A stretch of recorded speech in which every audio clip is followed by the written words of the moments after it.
Shalom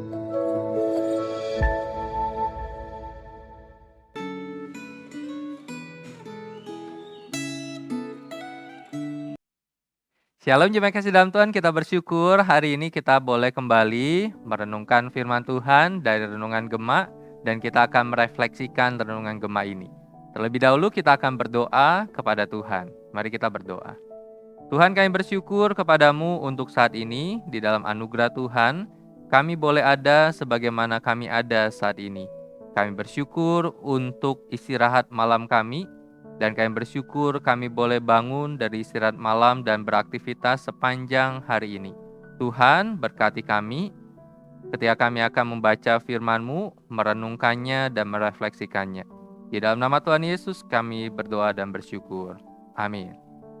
Terima kasih dalam Tuhan, renungan Gema kita hari ini bertema kemurahan hati yang terambil dari Imamat pasal 25 ayat 29 sampai 55. Tetapi saya akan baca ayat 35 dan 36 untuk setiap kita. Demikianlah firman Tuhan. Apabila saudaramu jatuh miskin sehingga tidak sanggup bertahan di antaramu, maka engkau harus menyokong dia sebagai orang asing dan pendatang, supaya ia dapat hidup di antaramu. Janganlah engkau mengambil bunga, uang, atau riba daripadanya, melainkan engkau harus takut akan Allahmu, supaya saudaramu dapat hidup di antaramu. Ketika kita bicara tentang relasi antar manusia, maka banyak sekali dinamika yang terjadi. Ketika kita bicara tentang kehidupan kita sebagai manusia, maka banyak sekali dinamika kehidupan yang terjadi. Ada orang-orang yang punya dinamika hidup yang flat saja. Dari lahir, kemudian bertambah besar, sampai dia tua dan meninggal, setiap kondisinya sama saja. Ada juga yang naik turun, seperti roller coaster. Ada yang di atas, tiba-tiba di bawah, dan kemudian dia naik lagi. Tetapi itulah dinamika kehidupan. Ketika kita bicara tentang dinamika kehidupan, termasuk dinamika kehidupan ketika kita bicara tentang relasi kita dengan orang-orang di sekitar kita.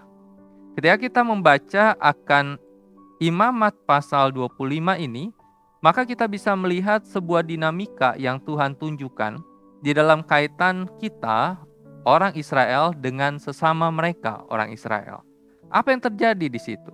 Dikatakan di dalam ayat yang ke-35, dikatakan apabila saudaramu jatuh miskin. Ini gambaran apabila saudaramu jatuh miskin. Apakah mereka ada yang jatuh miskin? Bisa jadi ada. Tetapi ini adalah pengandaian yang Tuhan berikan, yang Tuhan ajarkan kepada bangsa Israel ketika kondisi orang-orang sesama orang Israel mereka jatuh miskin. Jatuh miskin berarti mereka mungkin suatu ketika mereka dalam kondisi yang baik secara ekonomi, tetapi karena sesuatu maka mereka jatuh miskin. Ketika kita melihat akan hal ini, maka Tuhan berkata, ketika mereka jatuh miskin, mereka tidak sanggup bertahan di antaramu, maka engkau harus menyokong dia sebagai orang asing dan pendatang, supaya dia dapat hidup di antaramu. Minimal, mereka dapat makan.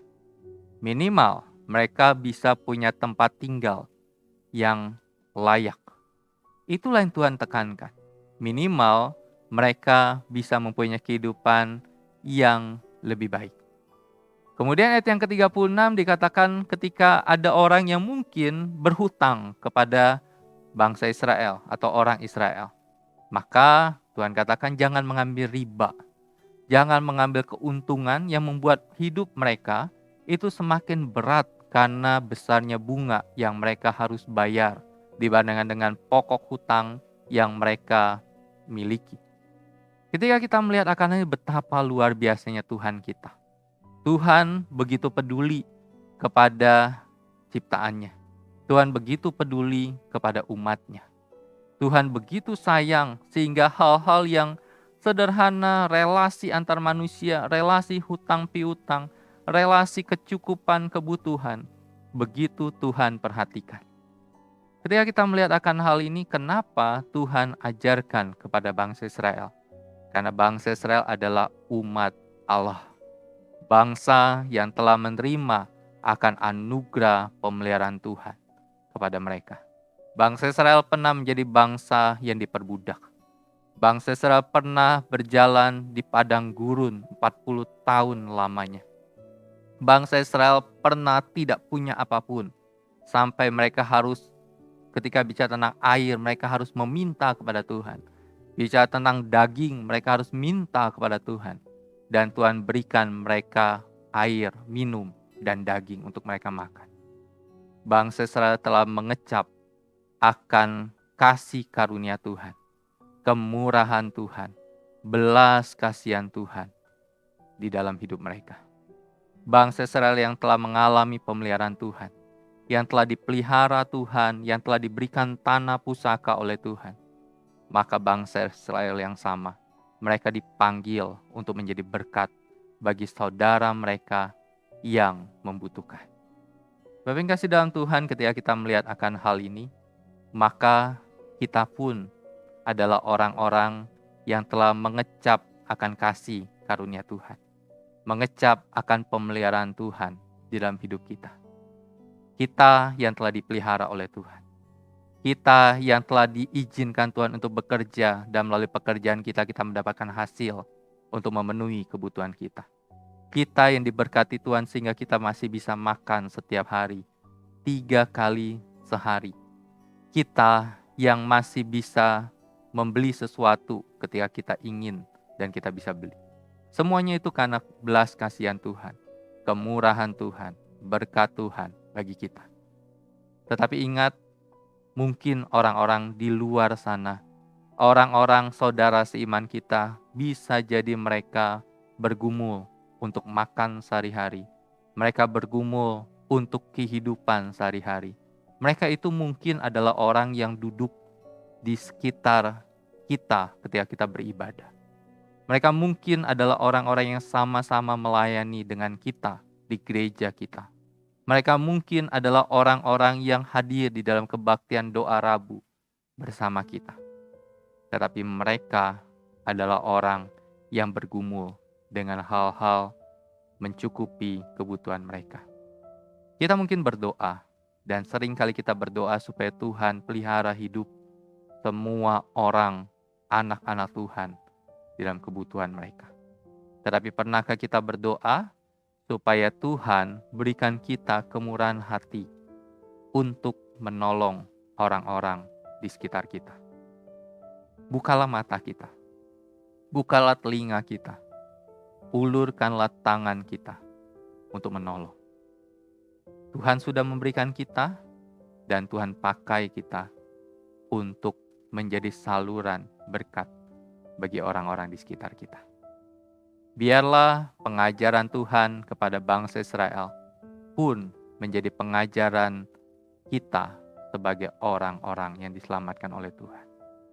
Tuhan menolong kita, mari kita berdoa. Tuhan, kami bersyukur kepadamu untuk saat ini. Kemurahan hati. Seringkali kami merasa bahwa kami berjuang dengan berjerih lelah. Kami harus menikmati semua hasil dari jerih lelah kami. Kami berdoa ketika Tuhan memberkati kami, dan ketika Tuhan sudah memberkati kami, maka Tuhan izinkan kami menikmati semua berkat Tuhan. Tetapi hari ini kami belajar bahwa setiap berkat Tuhan, belas kasihan Tuhan, mengajar kami untuk juga memperhatikan dan menolong orang-orang di sekitar kami. Tuhan berkati kami sebagai anak-anak Tuhan, supaya kami bisa menjadi berkat bagi orang-orang di sekitar kami. Di dalam nama Tuhan Yesus kami berdoa dan bersyukur. Amin. Senantiasa jaga iman kita, senantiasa jaga imun kita. Tuhan memberkati. Amin.